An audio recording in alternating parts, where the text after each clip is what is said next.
নবী মুহাম্মদ সা এর মক্কার জীবনী সংক্ষিপ্ত বিবরণ। নবী মুহাম্মদ সা এর মক্কায় জীবন তিনটি মূল পর্যায়ে ভাগ করা যায়। ১. জন্ম ও শৈশবকাল ৫৭০ খ্রিস্টাব্দ প্রায় ৬১০ খ্রি।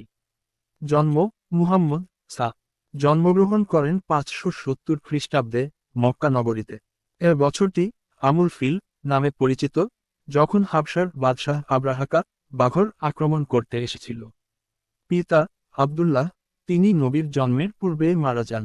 মাতা আমিনা, নবী ৬ বছর বয়সে মাকে হারান। দাদা আব্দুল মুত্তালিব এবং পরে চাচা আবু তালিব তার লালন পালন করেন। ২.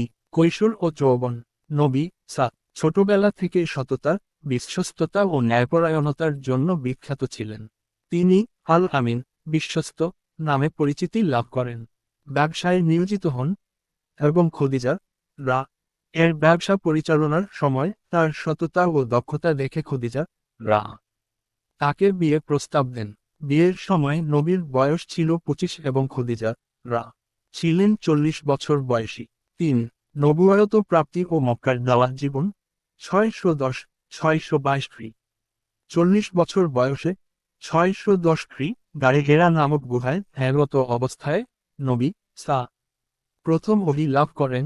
জিব্রাইল তাকে ইকরা পড়ো বলে ওহী প্রদান করেন। তিনি ইসলাম প্রচার শুরু করেন, প্রথমে গোপনে, পরে প্রকাশ্যে। প্রধান দাওয়াতের বার্তা ছিল একত্ববাদ, তাওহীদ, মূর্তি পূজা পরিহার, ন্যায় ও মানবতা প্রতিষ্ঠা। বিরোধিতা। মক্কার কুরাইশরা তীব্র বিরোধিতা করে। নবী সা ও সাহাবীদের উপর চালানো হয় কঠোর নির্যাতন ও বয়কট। কিছু মুসলমান হাবশায়, ইথিওপিয়া হিজরত করেন। নবী সা তার স্ত্রী খদিজা রা ও চাচা আবু তালিবকে হারান। এ বছরটি আমুল হুজন বা শোকের বছর নামে পরিচিত। শেষে তায়েফ শহরে দাওয়াত নিয়ে গেলে সেখানেও নির্যাতিত হন। ৬২২ খ্রিস্টাব্দে হিজরত। মক্কায় অবস্থান কঠিন হয়ে পড়লে আল্লাহর নির্দেশে নবী সা মদিনায় হিজরত করেন। হিজরত বছরের সূচনা থেকেই ইসলামী বর্ষপঞ্জি হিজরি সাল গণনা শুরু হয়। উপসংহার। মক্কার ৫৩ বছর জীবনের নবী মুহাম্মদ সা এর চরিত্র ছিল আদর্শ, সততা ও সহিষ্ণুতার প্রতীক। তার মক্কার জীবন ছিল আত্মত্যাগ, ধৈর্য ও দাওয়াতের এক মহান অধ্যায়। নবী মুহাম্মদ সা এর হিজরত, মদিনায় গমন ইসলামী ইতিহাসের একটি গুরুত্বপূর্ণ ও যুগান্তকারী ঘটনা। নিচে এর বিস্তারিত আলোচনা করা হল। হিজরত কি?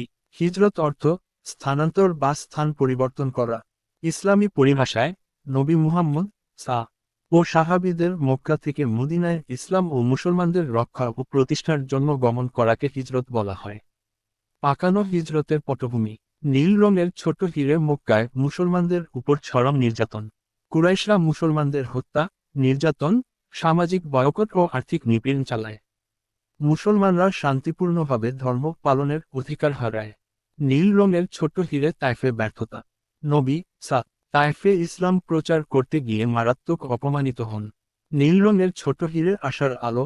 ইয়াসরিব মদিনা। মদিনার কিছু প্রতিনিধি হজ্জের মৌসুমে নবী সা এর সঙ্গে সাক্ষাৎ করে ইসলাম গ্রহণ করে। তারা প্রতিশ্রুতি দেয় যে নবী সা মদিনায় গেলে তাকে নিরাপত্তা দেবে। নীল রঙের ছোট হিরে আকাবার চুক্তি। প্রথম ও দ্বিতীয় আকাবার চুক্তিতে মদিনার আনসাররা নবীকে মদিনায় নিয়ে যাওয়ার প্রতিশ্রুতি দেন। কাবা হিজরতের ঘটনা। কমলা রঙের ছোট হিরে হিজরতের আদেশ। আল্লাহর নির্দেশে নবী সা মুসলমানদের মদিনায় হিজরতের অনুমতি দেন। কমলা রঙের ছোট হিরে গোপন পরিকল্পনা। কুরাইশরা নবীকে হত্যা করার ষড়যন্ত্র করে। আল্লাহর আদেশে নবী সা গোপনে চাচাতো ভাই আলী রা কে নিজের বিছানায় রেখে রাতের অন্ধকারে আবু বকর রা এর সঙ্গে মক্কা ত্যাগ করেন। কমলা রঙের ছোট হিরে গাড়ে শাওর থাকার গুহা। ৩ দিন তারা গাড়ে শাওর নামক এক পাহাড়ি গুহায় আত্মগোপন করেন। কুরাইশরা গুহা পর্যন্ত এসে পৌঁছায়, কিন্তু আল্লাহর কুদরতে তারা নবীকে দেখতে পায়নি। মাকড়সার জাল, কবুতরের বাসায় ইত্যাদি অলৌকিক উপায়ে তারা প্রতারিত হয়। কমলা রঙের ছোট হিরে যাত্রা ও পথ। ৩ দিন পর তারা দক্ষিণ পথ ঘুরে মদিনার দিকে যাত্রা করেন। প্রায় ১২ দিন পর তারা কুবা নামক স্থানে পৌঁছান। সেখানে প্রথম মসজিদে কুবা প্রতিষ্ঠা করা হয়। কমলা রঙের ছোট হিরে মদিনায় প্রবেশ 12 রবিউল আওয়াল 1 হিজরি নবী সা মদিনায় আনুষ্ঠানিকভাবে প্রবেশ করেন মদিনার মুসলমান ও আনসাররা আনন্দের সঙ্গে তাকে গ্রহণ করেন ক্যালেন্ডার হিজরতের গুরুত্ব হিজরতের বছর থেকেই ইসলামী হিজরি সাল গণনা শুরু হয় 622 ইসলাম একটি রাষ্ট্রীয় ভিত্তি লাভ করে মদিনা ইসলামী রাষ্ট্রের সূচনা মুসলমানরা স্বাধীনভাবে ধর্ম পালন করতে পারে ভাইচারা সহমর্মিতা ও সংহতির এক উজ্জ্বল দৃষ্টান্ত সৃষ্টি হয় মুহাজির ও আনসার